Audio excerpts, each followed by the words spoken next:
Good morning, everyone. Happy 4th of July. Today, I want to celebrate the holiday by showing you how to make some red, white, and blue stars. And while I was making this bead, I was thinking, oh, wow, this bead covers a lot of ground.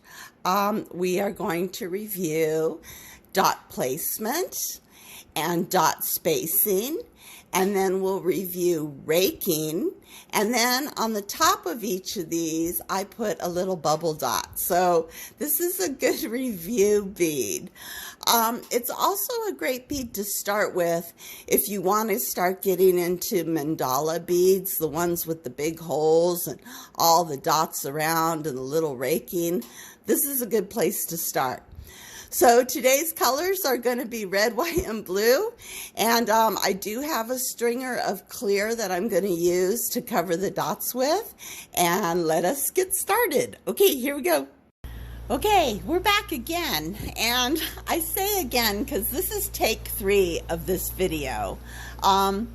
This is one of those instances where I wish I had a different bead release than the one I use, because I've broken my bead release 3 times with this bead, and oh, it's so annoying. But I think with disc beads, you really do want to use a different bead release, something that's a little stronger.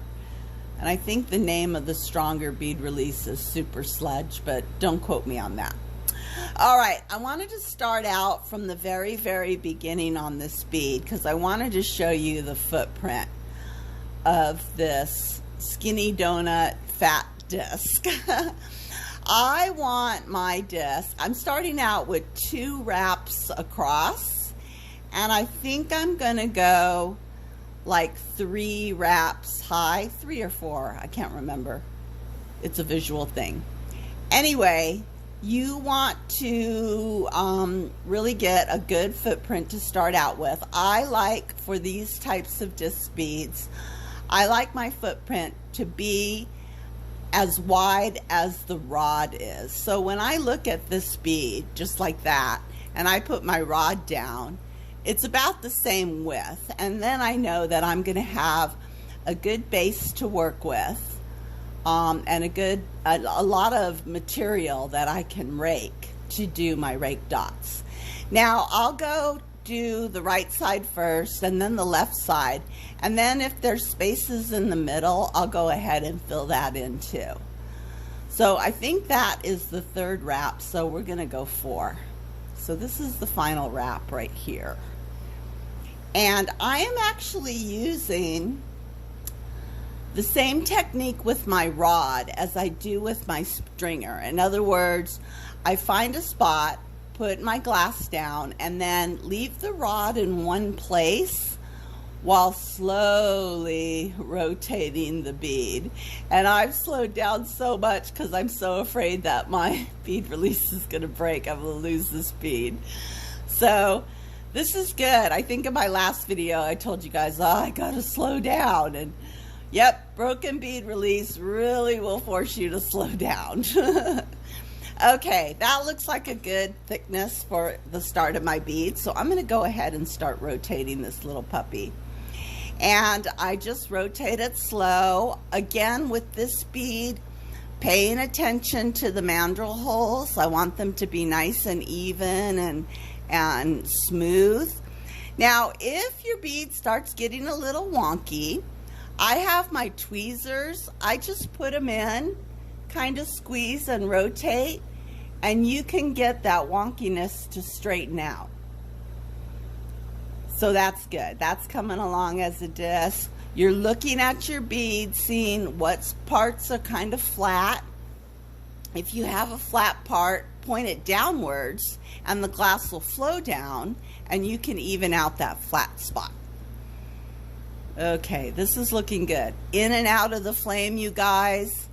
Rotating it so it gets the shape you want. That's a little bit on the wonky side, but I'm going to say I have a camera going and I'm nervous. How's that?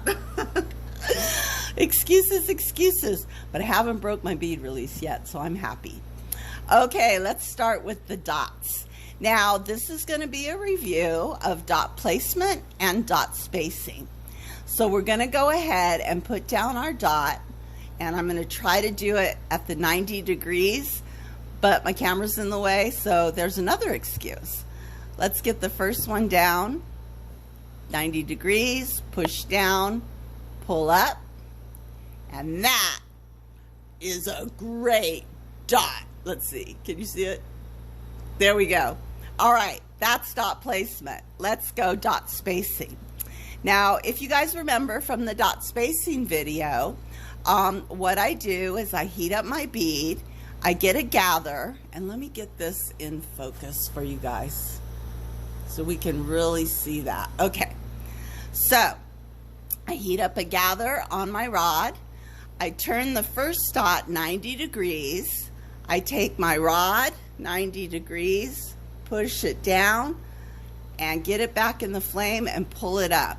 And if you look, I think we are pretty dang close to 90 degrees. So let's do that again on the third dot.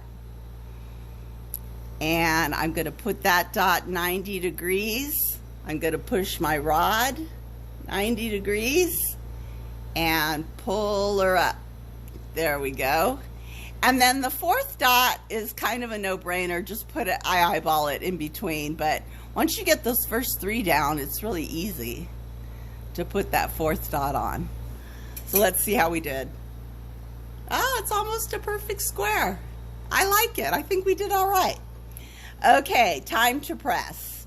Now, if your dots go on a little wonky, you can actually smoosh them out using your press. I want that dot to cover the entire width of the footprint there.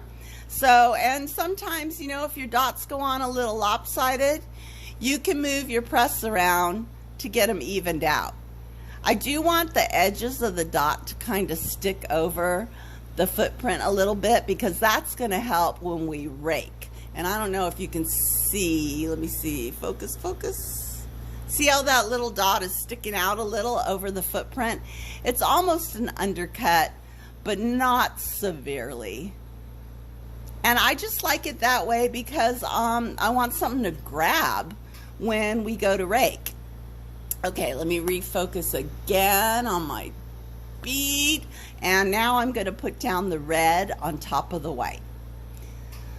So with the second layer, I want it to be the same diameter of the first layer so that the little edges of the dots all line up together. That way you know when you go to grab it with your rake, you're not going to miss something and not grab it, because we want all the colors to rake, not just, you know, a white or just a red. So I like my dots to be about the same size as the one underneath. It's all about grabbing the material and having it all show up when you rake it down. Okay, there's red. I'm going to go back to my white. I think I ended up stacking like 5 dots on top of each other. And then I got scared and then I stopped. Okay, so far so good with the bead release. I think when we'll find out, the test will be raking. And I'm just going to make sure that I really heat things up and go slow. So hard to go slow when you're type A. Okay, I'm pressing that white down, making sure that the edges kind of match up with the red dot underneath. All right, I got blue, white, red, white. Let's do another blue. Blue. I had a couple of beads where I like totally lost track of what color I was using, and then the colors were all black and I was like, oh crap, I can't see a thing. All right, smoosh that blue one down. And you don't want to smoosh them like super flat, you guys. Again, give yourself some meat to work with. And if you have to add extra glass, Like, I don't know what happened, these blue dots, I got a little shy. If you need to add extra glass, go ahead. I kind of want these little legs on the star to be the same diameter. So if you feel like you are missing a little bit of glass or things didn't smush out the same width, like see there how the lines are all, let me see, focus, focus, focus. The lines of the dots are all pretty much the same width, the same thickness as they are the length. I don't know if that made any sense at all. Okay, so there's the blue, and let me go ahead and put on one more dot of white.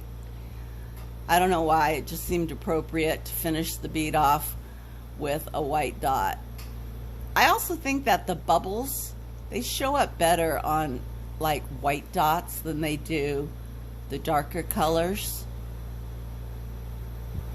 So when I make my bubble dots, I always put white underneath whatever cover I'm going to put on the bubble dots. Okay, we got some legs going on. Star legs. Alrighty, I think I'm ready to rake. So, now when I'm raking, this is another thing that you can practice. I really move my rod around, okay? So this is a great bead to practice just getting one spot heated up really, really good and melty. So I'm going to start with this dot down here. I'm going to aim my bead kind of at an angle, and then I use my torch as kind of a stabilizer to stabilize that bead while I'm raking it. So I just did the left side. Let's do the right side. Again, I changed the angle of my bead. I'm going to use my torch, and I'm going to just push that glass down towards the center. Ooh, I hope you saw that. But we got 3 more beads to work with. Okay, here's the second one. I'm going to come over here, and I'm going to just push that glass right down like that. Ooh, that was scary because I felt it getting stiff, and I was thinking, oh, I'm going to crack my bead release. All right, let's do the other side. Right there, push. It should be an easy push, you guys. It shouldn't be really, really hard to push your glass. So that's why you want to get it really soupy soft. All right, there, and a push. And that one's a little skinny, but that's okay. There, and a little push with my rake. You don't want to touch the center where the mandrel is. You kind of want to leave those little rake edges still on the bead. Oops. Right there. And a little push. And there we go. Now, if your rake starts to get hot and stick, have your water next to you so you can just dunk that rake in. And here's the last one. And there we go. We got our rakes. Cool. Oh, I hope you saw all that. I was busy kind of keeping an eye on things. Okay, so now we have all of our little raked styles on there. I'm going to go ahead and start the bubbles. And I just heat up that little white, and I have my stylus go ahead and poke a little hole. Not a deep hole, just a little divot. Put it up here so you can see it. A little divot in the white. And here's the third one, a little divot in the white. And the fourth one right there in the center. Cool. I have my press and my clear stringer. I'm going to heat up a little gather on that stringer. And then if you remember, to cover our dots, we make a disc. So I've got a gather. I'm going to push it down on my press, and I have my little disc. And that disc is going to act as a little manhole cover right over the top of our holes on our white. Right over the top of those divots. And let's kind of melt them down a little bit. Heat them up, face them upwards, and it'll melt right down, but it won't fill up that hole. So here's the second one. Manhole cover right over the top.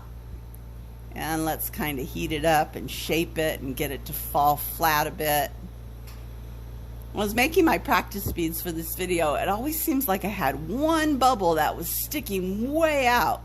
I was like, what the heck is that? All right, our third bubble right there.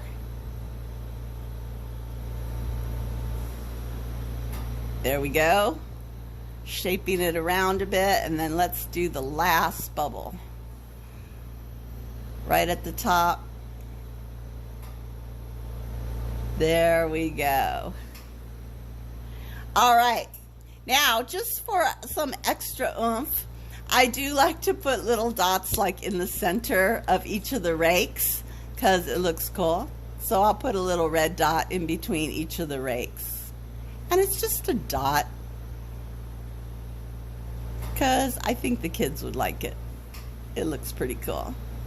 Now you guys can get as fancy as you want. If you want to rake like the insides, I tried that. It was hard, but I'm too chicken right now because I'm worried about my bead release. But this is Raked Stars. Happy 4th of July, everyone. I hope you have a great, safe holiday, and I will be back next week with another tutorial. See you then.